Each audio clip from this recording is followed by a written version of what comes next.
In this video we shall review Selenium IDE locators. So, what a locator is? As you remember, in most Selenium IDE commands there is a target. Selenium IDE has to somehow know how to locate the element. So, this value is the locator. It has the following syntax.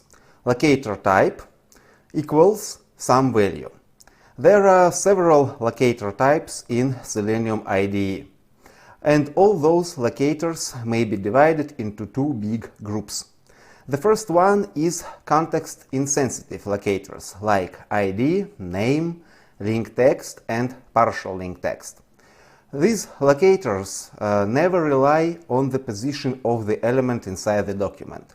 These locators only use the values of this attribute.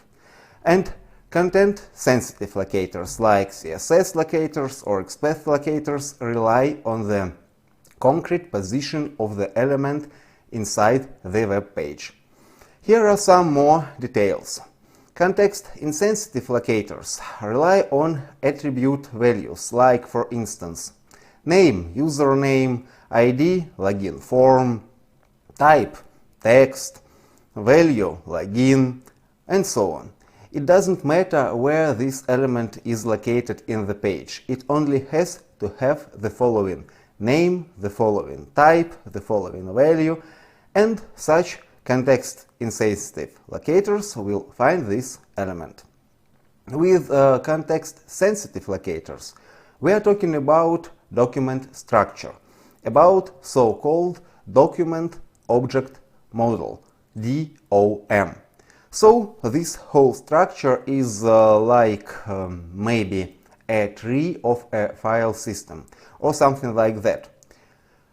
Okay, that's called tree for real in information technologies. So it really matters where the element is in this tree. And if for some reason this element will be moved, such locators will no longer find the element because they have to know exact location of the element inside the tree. Now we shall review those locators in detail, starting with ID. ID locator finds the first element with the ID attribute value matching the locator. What does it mean, the first? Of course, there should be no duplication of IDs in the page. But sometimes, for some reason, maybe a faulty layout or something like that, there may be several elements with the same IDs. It's a problem because only the first element will be detected. But it's a rare situation, and in most cases there is only a unique ID. And here it is. We see that ID with the following value, and this is the element such locator will detect. Name locators use the name value of some element and also try to locate the first element. Of course, there may be such situation when we have several elements with the same name value, and that's absolutely okay. So that is why these locators support additional parameters like type and value. With these details we can distinguish these two elements, because of course they have the same names, but they have different types and different values. The link text and partial link text rely on so-called human-readable part of the link inside a page. This part, called HTML reference, it is for a computer, for a browser, and this is human-readable part. So link text looks for exact match. Here it is. And partial link text looks for such strings that only contain those substring inside. You see here it doesn't equals, it only contains the center word. And here is another, open trainings is only contained here. So link text looks for exact match, partial link text looks for partial match. CSS locators use CSS syntax to analyze and find the element. Of course, we may use some values here like ID and maybe even name or something like that. But imagine a situation when some element does not have ID, does not have name. But still, nevertheless, CSS locators may detect such elements relying only on their position inside the document. Here are two good examples. Here we are looking for password field, and here we are looking for the second child of the login form element. Almost the same idea is applicable to XPath locators. They also use special syntax called XPath syntax to locate elements. And of course, here we may also rely on the values of attributes, but we may look for something like the first form on the page, or maybe the first input element of some form here, or maybe we can do anything else. We may use numbers and elements nesting. That's why XPath locators are so powerful. Originally, they came here from XML, because it's the syntax for XML documents. But once a browser finishes analyzing a page and constructs so-called document object model, such special tree, this looks like XML, and that's why XPath locators work well here. Beware of a very common mistake. You should never use view source in your browser to find any locator. Once again, never. Always use only inspect element in Firefox or inspect in Chrome. Here it is on the screenshots. Why so? Because browsers use correcting parsing algorithms. So the source page code and parsing results usually differ. Here is the example. Imagine such a simple HTML document. You may see that in this table the tBody tag is missing here. If you use this, you may create faulty XPath or CSS locator. So never use view source, never. But if you use inspect element, you will absolutely see that tBody tag. Once again, see, here it's missing, here it's not. So always use this approach. A lot of people ask, what shall I use? Either XPath or CSS. Here is some comparison. For XPath locators, they are more commonly used, they are more classic, and from my point of view they are more easy to understand. They provide a wide range of capabilities. They support functions, and that's extremely good. We shall see it soon.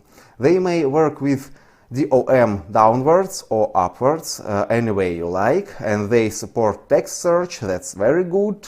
But with CSS they are faster, they're usually shorter and clearer, and a lot of people nowadays know CSS, so a lot of people understand how to use CSS locators. They provide such specific unique capabilities like checking the visited links and something like that. But they require good CSS knowledge and may work with DOM only downwards. And they do not support text search capabilities. And that's bad, because in a lot of situations we need those text search capabilities. Before we see some live demo, here is some conclusion. Try to use ID locators. Anywhere you see an ID in the element, use this locator. Otherwise, use name locator or use link text locator. Try to concentrate on context-insensitive locators. That's a good approach. Speaking about context-sensitive locators, CSS locators are usually more convenient, so try to begin with CSS locators, although XPath locators are also good and try to use them sometimes too. Here in Selenium IDE, we may see that we are using several different locators. Let's start with the beginning of this test case. Here we use name locators. Why do we use name? Let us switch to the application and see that these three fields, A, B, frag, have unique names. We may inspect those elements. Let's expand it. And yes, we see these fields with name A, with name B, and with name F, and we use name locators here. It's good. Why can't we use name locator here for the radio button? Let's switch back to the application and analyze this radio button. We use inspect. We see that all four options have the same names. That's okay, that's how radio buttons work, but they have different values. Of course, if we really want, we may use name with value syntax, but XPath looks more natural here. We are looking for an input with name OP and value plus. Then we select some value from the drop-down. It has unique name next. Let's look at this element, inspect it. Here it is. It has unique name. And then we have to select proper value, and here the syntax goes. You see that in target we are placing this element, and then in value we are using a label save. And that's how we are selecting this element. Next we have to click the submit button. Here we use for variation CSS locator. We look for an input with type submit. Let's check it in the browser. Let's analyze this button with inspect. Yes, it has submit type and it is input. And with that last command we absolutely have to use XPath locator. As it was mentioned, XPath locators support functions and operations with text. So we look for an element. That's what asterisk sign stands for. And we get text part of that element, and we want that part to contain some specific value. What value are we looking for? We are looking for the value of a variable a. Let's scroll up and see what's in this variable. Then space, then plus sign, then space, then value of the variable b. Let's see it here. Then space, then equal sign, then space, then value of the variable c. Let's check, here it is. And now we shall see in the browser what this command does, what it is looking for. Here it is.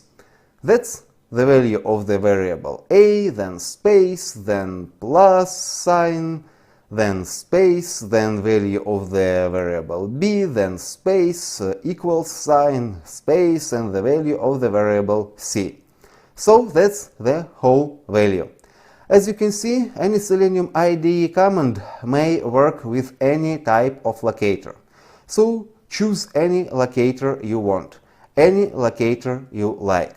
But remember that context-insensitive locators like ID, name, link text, and partial link text usually are better.